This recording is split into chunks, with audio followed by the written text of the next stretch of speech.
Big boss 16 के contestant शालीन बनौत जो कि लोगों को काफ़ी पसंद आ रही हैं, लेकिन क्या आप जानते हैं कि उनकी पर्सनल लाइफ की कुछ ऐसी बातें हैं जो कि आज तक कभी मीडिया के सामने आई ही नहीं। हाय गाइस, आज की इस वीडियो में आप लोगों को शालीन बनौत की पर्सनल लाइफ की कुछ ऐसी बातें बताने वाले हैं जो कि इससे पहले आप लोगों को नहीं पता होंगी। और शालीन बनौत की पहली शादी जो कि दलजीत कौर से हुई थी वो क्यों टूटी, क्या शालीन एक अब्यूजिव हस्बैंड थे और एक इररिस्पॉन्सिबल फादर थे, क्या शादी के अगले ही दिन शालीन की मदर ने दलजीत से बात करना बंद कर दिया था, इसके अलावा क्या शालीन और टीना का जो रिश्ता है वो क्या वो फेक है। ये सारी बातें आज की इस वीडियो में हम आप लोगों को बताने वाले हैं। सो चैनल पर पहली बार आए तो सब्सक्राइब कर लें एंड इंस्टाग्राम हैंडल पर हमें ज़रूर फॉलो करें। बिग बॉस 16 के कंटेस्टेंट शालीन बनौत जो कि डे 1 से ही एक कंट्रोवर्शियल कंटेस्टेंट रही हैं। क्या आप जानते हैं कि शालीन बनौत अपनी पर्सनल लाइफ को लेकर इससे भी कई गुना ज़्यादा कंट्रोवर्सीज में रहते हैं। कई साल एक दूसरे को डेट करने के बाद शालीन बनौत एंड दलजीत कौर ने 2009 में शादी की थी। इन्होंने कभी सपने में भी नहीं सोचा होगा कि इनकी शादी कुछ इस तरीके से एंड हो जाएगी, क्योंकि हर किसी के अपने ड्रीम्स होते हैं, अपनी प्लानिंग्स होती हैं, लेकिन कहते हैं कि जो डेस्टिनी है वो हमेशा ही कुछ और प्लान कर रही होती है। 2009 में जब इन्होंने शादी की थी तो शादी के अगले दिन से ही इनकी लाइफ में प्रॉब्लम्स आना स्टार्ट हो गई थी, क्योंकि जो शालीन की जो फैमिली है वो फाइनेंशियली काफ़ी अच्छी है, लेकिन जो दलजीत की फैमिली है वो बहुत ही डिसेंट और मिडिल क्लास फैमिली है। आप लोग ये जानकर तो शॉक हो जाएंगे कि शादी के अगले दिन ही शालीन की मदर ने दलजीत से बात करना बंद कर दिया था, और उसका कारण ये था कि दलजीत की फैमिली की साइड से जितनी भी गिफ्ट्स आए थे वो शालीन की मदर को बिल्कुल भी पसंद नहीं थे। शालीन की मदर का कहना था कि वो उनके स्टैंडर्ड के अकॉर्डिंग नहीं है, जिसकी वजह से शालीन की मदर ने दलजीत से बात करना ही बंद कर दिया। हालांकि यहाँ तक भी सिचुएशन जो है वो लगभग ठीक ही चल रही थी, लेकिन शादी के 3 से 4 महीने के बाद दलजीत ने ये नोटिस करना शुरू किया कि जो शालीन है उसका जो बिहेवियर है उसमें काफ़ी चेंजेस आ रहे हैं, वो रूड होता जा रहा है, बहुत ही अब्यूजिव हो चुका है। लेकिन दलजीत को उस वक्त ऐसा लगा कि शायद अभी शुरुआत है, अभी हम साथ में और रह के टाइम स्पेंड करेंगे तो शायद ये बिहेवियर चेंज हो जाए। लेकिन सिचुएशन ठीक होने की बजाय और भी ज़्यादा ख़राब होती गई। इसके बाद इनकी लाइफ का सेकंड फेज तब आया जब इन्हें पता चला कि ये अपना फर्स्ट चाइल्ड एक्सपेक्ट कर रहे हैं। पिछली बार की तरह दलजीत को इस बार भी लगा कि शायद अब बच्चे के आने के बाद शालीन बदल जाएगा।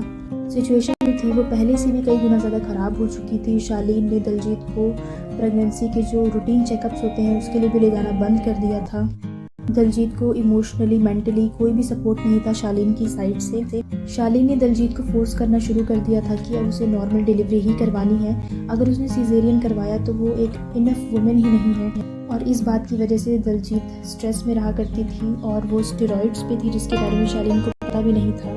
नवंबर 2013 में शालीन बनौत एंड दलजीत कौर जो कि एक बेबी बॉय के पेरेंट्स बनते हैं और उसका नाम इन्होंने जेडन रखा।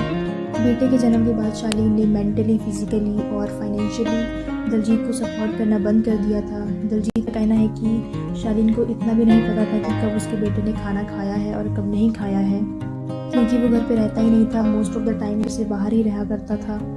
इस मोमेंट पे आने के बाद दलजीत को ये पता चलता है कि जो शालीन है वो किसी और वुमन के साथ इंटरेस्टेड है, एंड फिर दलजीत ये फैसला करती है कि वो अब शालीन के साथ नहीं रह सकती, उसे डिवोर्स चाहिए। 2015 में दलजीत एंड शालीन का डिवोर्स हुआ, और डिवोर्स के टाइम पे भी इनकी काफ़ी सारी बातें सामने आई। दोनों ने एक दूसरे पर काफ़ी अलग अलग एलिगेशंस लगाए। दलजीत ने शालीन पर डोमेस्टिक वायलेंस और एक्स्ट्रा मैरिटल अफेयर्स के एलिगेशंस लगाए, और साथ में ये भी कहा कि वो अपने बेटे का बिल्कुल भी ख्याल नहीं रखते और ना ही वो घर पे रहते हैं। लेकिन शालीन ने इन सभी बातों से इनकार कर दिया और कहा कि दलजीत झूठ बोल रही है, और ये सारी बातें वो इसलिए कह रही है ताकि उसे जेडन की कस्टडी मिल जाए। और एंड में कोर्ट की तरफ से फैसला दलजीत के हक में आया और इनके बेटे जेडन की कस्टडी दलजीत को मिली। लेकिन कोर्ट ने ये भी परमिशंस दी हैं कि शालीन हर महीने 2 से 3 बार जेडन से कभी भी मिल सकते हैं। इस मोमेंट के बाद दोनों ही अपने अपने रास्ते चले गए, अपनी अपनी लाइफ में बिजी हो गए।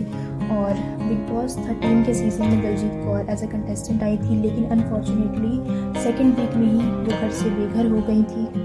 एंड वहीं दूसरी ओर बिग बॉस 16 में शालीन बनौत को आप लोगों ने देखा, जो कि डे 1 से ही अपनी कॉन्ट्रोवर्सीज की वजह से काफ़ी ज़्यादा हिट रहे हैं। जैसा कि आप लोग जानते हैं कि बिग बॉस 16 के स्टार्टिंग में जब सुंदर एंड शालीन साथ में रहा करते थे तब भी इसके पीछे भी एक कंट्रोवर्सी बनी थी, जिसकी वजह से शालीन को ही एज अ फॉल्ट बताया गया था कि शालीन की ही गलती है। लेकिन अकॉर्डिंग टू मी जो फॉल्ट था वो दोनों साइड से था, सुंदर की साइड से भी एंड शालीन की साइड से भी।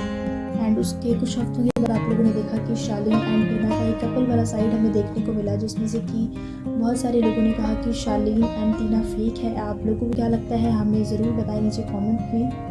इनके एक कपल वाली साइड दिखाने की वजह से सलमान सर ने इन्हें डांट भी लगाई थी, क्योंकि इन दोनों का ऐसा था कि वीकेंड आने से पहले ये दोनों झगड़ा कर लेते थे और पूरे हफ्ते हमेशा साथ रहते थे। इसकी वजह से सलमान सर ने इन्हें कहा कि या तो तुम साथ रहो या तो तुम अलग हो जाओ, फेक बनने की कोई भी ज़रूरत नहीं है। क्योंकि यहाँ पर हम लोग तो जानते ही हैं कि बिग बॉस के अभी तक जितने भी सीजन्स आए हैं उसमें अगर कोई भी दो लोग अगर एक फेक कपल की इमेज बनाने की कोशिश कर रहे हैं तो उनके बारे में लोगों को ऑलरेडी पता चल जाता है, क्योंकि फेकनेस जो है वो हमेशा पता चल ही जाती है सामने से।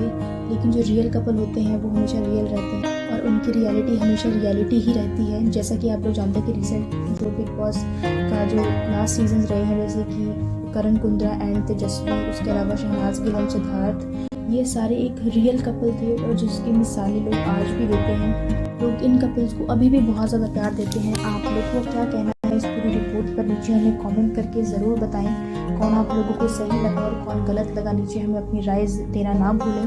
So thank you so much guys for watching this video. ऐसे ही इंटरेस्टिंग फैक्ट्स और स्टोरीज जानने के लिए आप हमारे चैनल को सब्सक्राइब करें।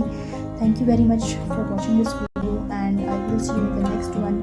Till then, keep watching Bollywood Bazinga. Thank you very much.